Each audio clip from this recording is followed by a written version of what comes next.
संस्कृती, विकास आणि निसर्गाने नटलेल्या बदलापूर शहराला महाराष्ट्राची चौथी मुंबई अशी ओळख आहे.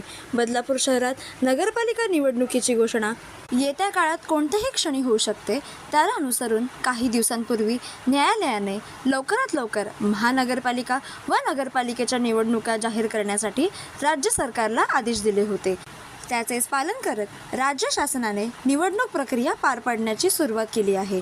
गेल्या महिन्यात प्रभाग रचना जाहीर करत हरकतींचा कार्यक्रम देखील करण्यात आला होता. बदलापूर नगरपालिकेत देखील हरकतींचा कार्यक्रम पार पडला आणि 2 दिवसात सुनावणी पार पडली.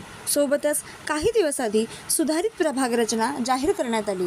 ह्यावेळेस नगराध्यक्ष आणि नगरसेवक यांच्या वेगवेगळ्या निवडणुका घेण्यात येणार आहेत. ह्याआधी नगरसेवकांद्वारे नगराध्यक्षांची निवड व्हायची, परंतु ह्यावर्षी जनता जी विधानसभेला आमदार, लोकसभेला खासदाराची निवड करून देते, तीच जनता ह्यावेळेस नगराध्यक्ष निवडून देणार आहे.